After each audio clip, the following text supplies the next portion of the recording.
Okay, welcome back after the lunch. Now we're moving on to focusing more on the dry stone walls and some other stone walls perhaps as well.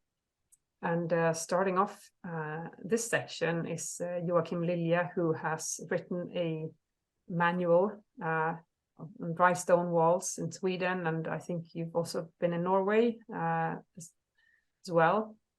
And you're going to sort of give us an orientation on dry stone walls that you've found in where you've looked around, and different types, and just to sort of because I think compared to pathways, this is a field that maybe a lot of us gardeners have absolutely no knowledge about at all. So I think we're looking forward to just raising our awareness of them today.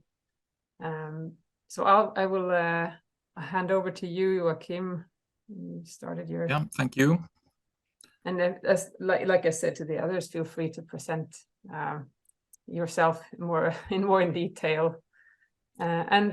The one who raised their hand there, you'll have to write your question in the chat, please. Yeah. Okay, take it away, Joakim. Oh, thank you for having me. My name is Joakim Lilja, and this is a picture of me, as you see, in the morning. No, just kidding.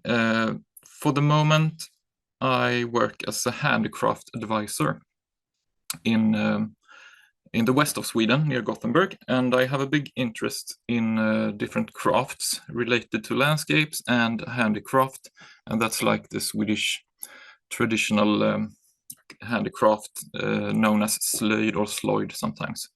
But back in 2012, 2014, I worked as a project manager at the craft laboratory in Mariestad, Sweden. So what I'm going to talk about today is the work or some interesting things as I made this book. The result of this project was this book, and it's like a manual or in dry stone walling, or a dry stone handbook or something like that. And I'm going to talk about some of these experiences from gathering knowledge or craft knowledge to this book. And I think I will talk a little about different walls, but I will also talk about different experiences from this book. We talked about before what is a dry stone wall, and it's a wall made of stone, of course, with no mortar, and often it has a filling or a hearting made of stone, and that's not always the case, but for us right now it will do fine, this definition of a dry stone wall. And I shall say something about the craft laboratory that I worked on this project. And the craft laboratory is a national center for crafts and craft professionals. The craft laboratory promotes, transfers, safeguards, and develops traditional craft skills in the fields of building crafts, cultural landscapes, and gardening crafts, knowledge that is essential for the care and development of cultural environments and for the work towards a sustainable future. Yeah, and it's part of the University of Gothenburg.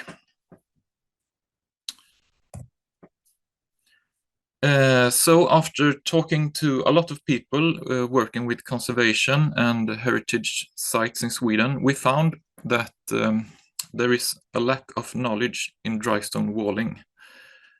So this project called Dry Stone Walls started, and the aim was to gather information and knowledge in dry stone walling, and to do so we made interviews with craft professionals, we arranged workshops, we made films, we worked together in different restoration projects.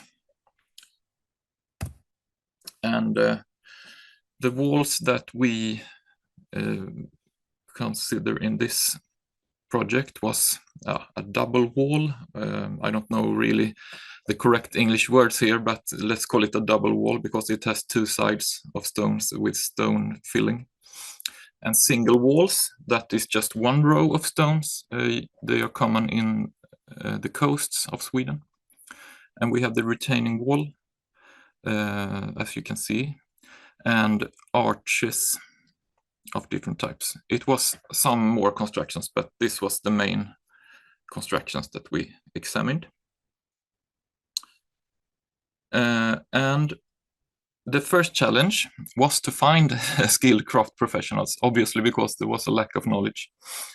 And craft professionals that were willing to talk about their knowledge and share their knowledge. That was not so easy.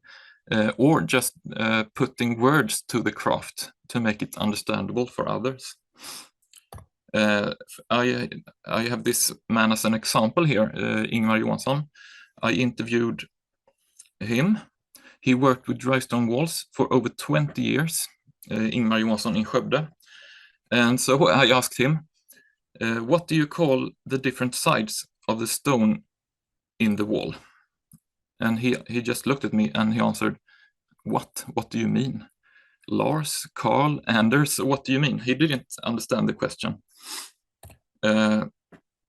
Because he never had to talk about his craft. He worked alone all these years and he was self-taught. So he never had to put words on things. And this was a very interesting pedagogic question, because if you want to teach the craft, it would be necessary to put words on what you see and what you do. But if you work for yourself, it's obviously not necessary. But the sides of the stone, they are important to consider when walling. You want to have a nice face that you show, and the building side, byggytan, must be large enough for the next stone to lie upon. And then we have this stötyta. I don't know the English word. I call it bump or something like that. Bump side. Maybe someone else can tell me the right English word here, but it's where the stones bump into each other, and it prevents the stone from turning out of place in the wall. And another interesting thing I found was that the language was not common across the country among craft professionals. So I have an example here. The word skola in Swedish. The word skola was used by different people for completely different things and situations. It could mean filling out a hole. It could mean fitting a larger stone that you put upon to the right level. It could mean putting a wedge back in the back of the stone. And it could mean breaking a stone. So this word was used for all these things. And I had to make up new names because I think there were different interesting differences in these four different types of things. So I call it a filling stone. I know in England you call it pinning, and I would call it a fitting stone, and I would call it a wedge, and I would call this a splinter or breaking a stone. And this was quite interesting. In the talk about paths before, I saw it was made of broken stones in the bottom as a bottom layer. And this man that I interviewed, he used to build roads just like that, breaking stones by hand with a sledgehammer like this and putting them in the bottom of the road. So that was quite interesting. Yeah. So one part of this project was to visit already ongoing restorations and at the site interview craft professionals and invite other local craftsmen to a workshop. And that only worked partly because there were not so many different ongoing restorations in Sweden at this time that could cover up for all the different types of walls I wanted to examine. But here is an example of where it worked quite well as planned. So this is from Stenungsund in west of Sweden, and the man on the picture is Evert Gustafsson, who is this farmer I told you about, who breaks stones with a sledgehammer for roads. He's a bit blurry because he could never be still, so I never got a sharp picture of him. But here in Stenungsund there was an ongoing project to restore and rebuild some of the old walls belonging to a farmhouse. So we invited Evert, the local farmer, who had built and maintained several kilometers of walls, as he did every year. And these walls were these single walls that consist of only one single row of stones. And we also invited other local crafts professionals to learn from him. So Evert showed us how to do it, and we practiced work, we interviewed, and we filmed the process. And from the pictures taken, I could make illustrations to explain what to think about, because I'm not an illustrator, I can't draw, but I could draw from pictures and photos. And in that way, I could mark important things in the picture to try to make it, the craft knowledge, understandable in a book. And I had this book as my biggest inspiration, Dry Stone Walling, a practical handbook. It's a really great book. It's quite, it's a few years old, but still I think it's really great and was a big inspiration for me. But I wanted to adapt the Swedish conditions in my book. So, as I told you before, there was not easy to find skilled crafts professionals that were able to share their knowledge into this project. So, to get more help, I put together a reference group, and I had heard of two people in Norway called Espen Martinsen and Christer Börjesson.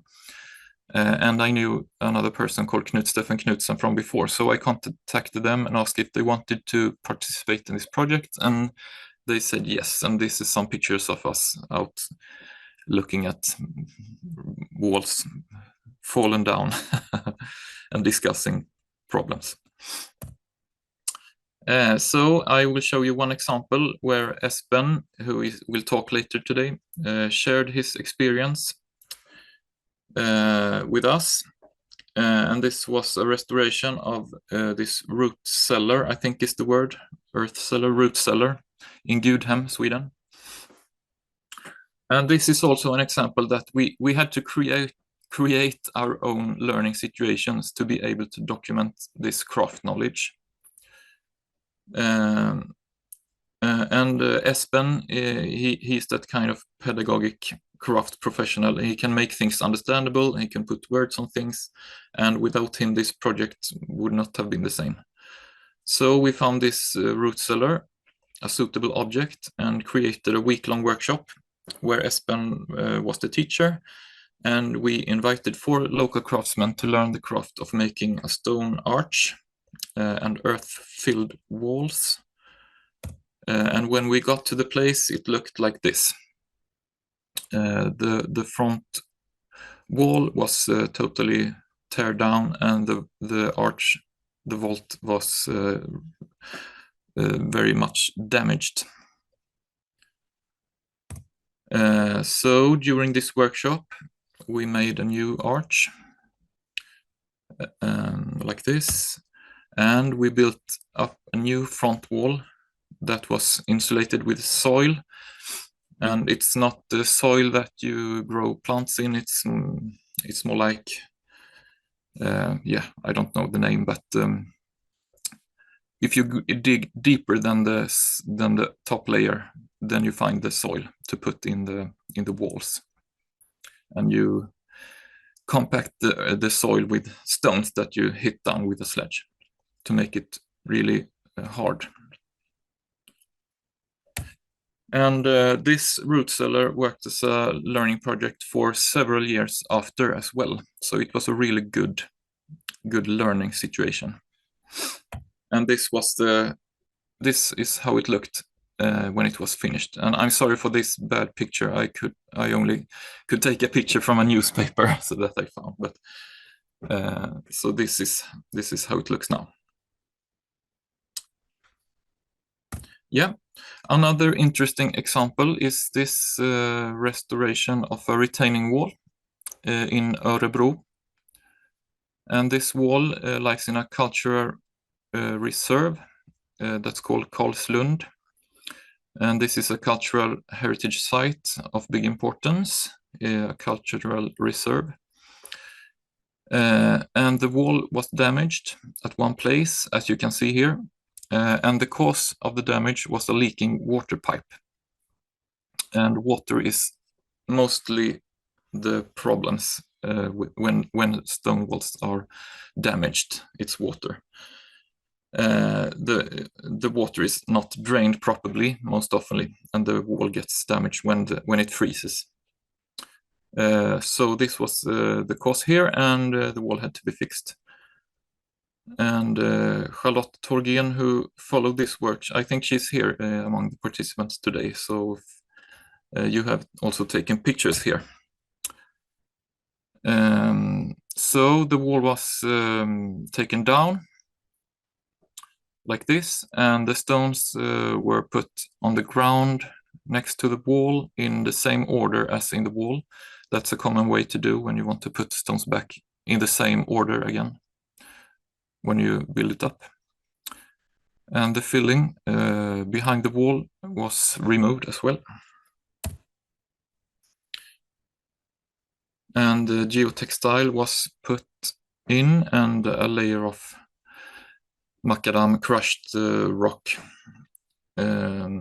was put in instead of the old filling. And I can say here it's for the wall, what's behind the wall is very important for all dry stone walls. The filling, the hearting is really crucial for the wall.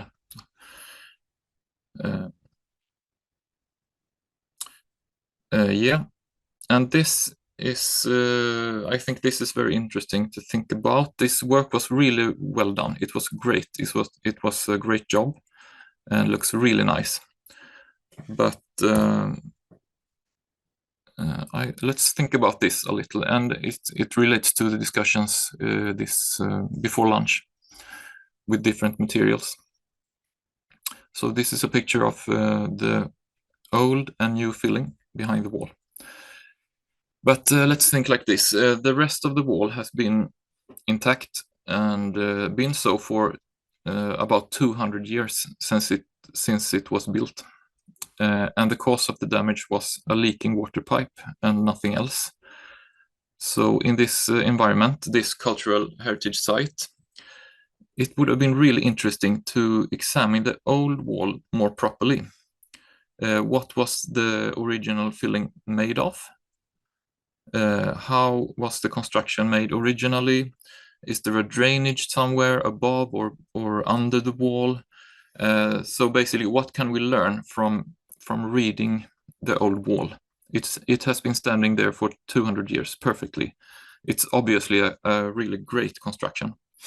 So one way to do this would have been to try to restore it the same way as the old wall with same methods.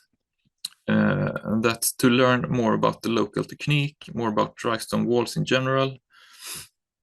But now you can say, but when you do it like this, you can see what's new and what's old. That's common among conservators, that you can tell the difference between the old and new material. Or you can say, yeah, it's too expensive to do like that. And that these two are good thoughts, but we also, if we do that, we miss this opportunity to learn more about the craft. And what I think here is it's important to maintain the knowledge of this, how these constructions are made, especially in these heritage sites. It could be the place to do this knowledge building, and this knowledge may be useful for us in future. and I think several speakers in the morning talked about this already, about the paths.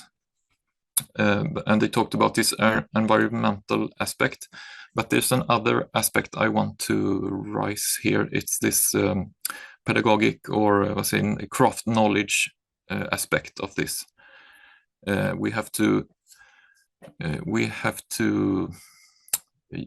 build the wall over and over again. Generation for generation must do this to get the craft knowledge to live, because you can't write down or take a picture and think this knowledge is preserved. You have to do it. So that's my point here. And this webinar is also called Craft Skills, and that's what I think this is about. It's very interesting. So, and Charlotte, if you have something to add, or so please do. I don't know how much time I have left here. It's quite good, I think. Yeah, I think you're up. Yeah. Unless you have some finishing notes. No, I think it's good here. So thank you very much. I can thank everyone who was involved in this project, participated, and forgive my bad English too. So thank you. I think it's been fine. Thank you very much, Joakim. And I think this is, I think you made some very nice and important points here toward the end, especially with how we keep this knowledge alive and the skill, not just the knowledge. And this is actually what our next speaker is going to talk about, but from a UK perspective. So that's, I hope we can draw some inspiration from them to increase that work here in Sweden, and I suppose in Norway as well. And please write questions for Joakim, and we'll bring them up after Kate has done her presentation.